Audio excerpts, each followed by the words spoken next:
I've been getting a lot of questions from followers, subscribers, about the intuitive mind, intuitive energy, the intuition as a whole, how it is, how it operates, how to know that it is trying to communicate with you versus other things that people confuse it for, like anxiety or mental conversation. And so let's just get straight into it, because this is important for you to understand, because it's one of the major sources of your power that exists beyond time and space. You have a few of those. One is your intuitive energy. The second is your nature energy, also known as your natural energy. So that's the second thing, and there are a few others, but your intuitive energy, your intuition, I want you to think of that as the highest version of yourself. It might be easier to visualize that as the future version of yourself, speaking to you and telling you how to move, how to go, where not to go, what to say, what not to say, all of these things so that you can be on the shortest path to your desires. That is your intuition. That is your intuitive energy. It is located in the gut. It primarily comes through gut signals. Okay. How we are used to identifying the intuition is by just doing what we would do without any sort of resistance. What our gut expression is, the gut feeling, the thing you want to say automatically, the thing you feel automatically, even though you may not have any sort of explanation or reasoning as to why you feel that way or why you say that thing. That is your intuition speaking. And what you can do once you get good enough, once you get familiar enough with your intuitive energy, once you get in tune with that intuitive energy, the divine frequency, you can start to channel it, and you start to become one with your intuition. And the intuitive energy is never wrong. Sometimes in your physical reality, you might make mistakes going with your gut. You might make mistakes. There might be friction on your path. But in the grand scheme of things, it's never wrong. It's always led you down the divine path.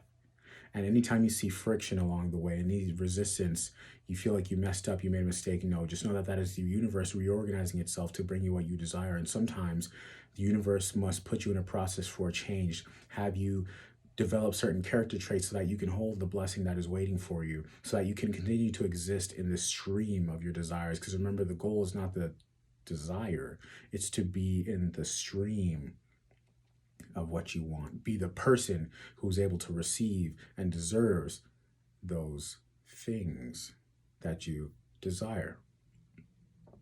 Now, how to feel your intuition. Now, this is an interesting one, because not a lot of people spend time alone, but that's where I would start. Spend an extended period of time alone. I would say aim for 30 days.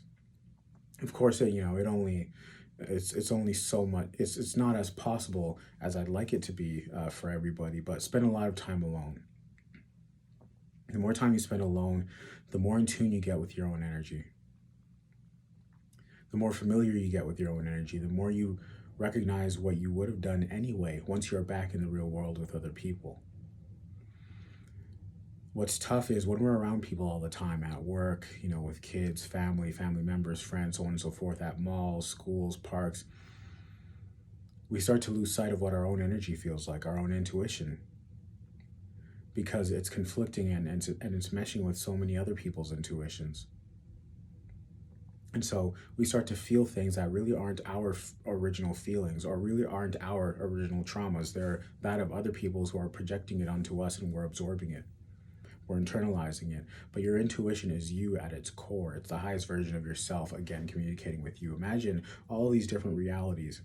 And above that, from a bird's eye view, if you ever played The Sims, right? The highest version of yourself is looking at this plane that we're in from a bird's eye view, and all the different parallel realities, and saying, hey, go this way. And it tells you that through your gut feeling. Spend some time alone. That's the first thing. The second thing is, I want you every morning in your meditation, in your prayer, whatever it is, take 10 deep breaths.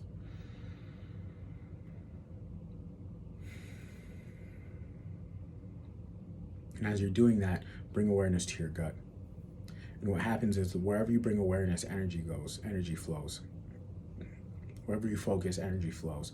And you'll start to become more mindful throughout the day of what's going on right here.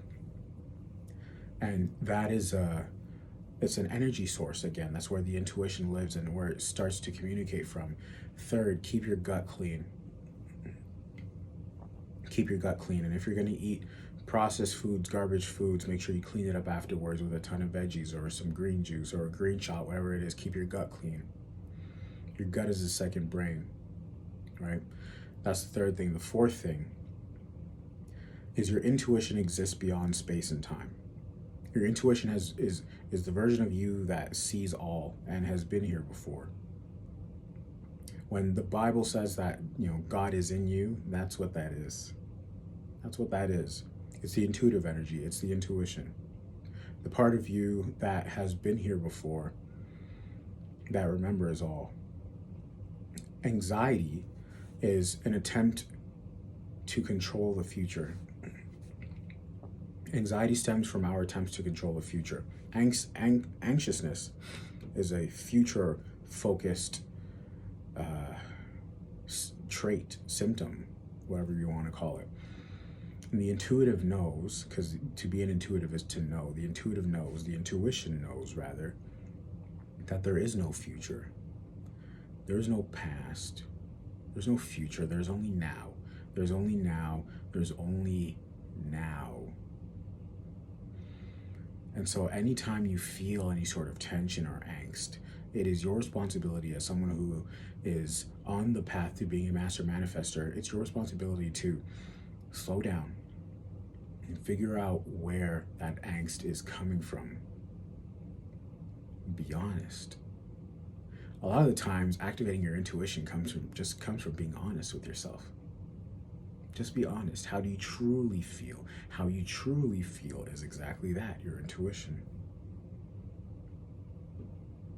And so if you realize that your angst stemmed from a situation that maybe happened 2 days ago, or maybe what's going to happen in 2 days, you may not get the job, you may get the job, you may not get the promotion, you may get the promotion. You got to have a hard conversation with a partner of yours, whatever it might be. You think, you messed up somewhere. That's anxiety. The intuition lives right here, right now. And that's why it's so powerful, because when you can stay in that presence, when you can bring yourself back to the present and own it, recognize that we are in only here right now, that there's no other moment beyond this one right now, and that you can design it, meaning like you can pick things up and manipulate things in the present moment with your free will. That's what it means to be enlightened. And to be connected with your intuitive energy is to be powerful. That is the practice of the powerful. How do you feel your intuition? Be honest with yourself. Spend time alone, because all of these things, I think you can see, if you haven't already, the common denominator amongst all of these things that I just said in the last 8 minutes is to stop looking for who you are. Stop looking for your intuitive energy. Stop looking for your desires and start remembering who you are. That, my friends, is the intuition. Because when you're in your element, how is it that you just know what to do? Look at pro athletes. It's almost like they're dancing ballet when they're making these layups, at running as fast as they are at full speed, and they're doing these crossover, whatever sport you watch,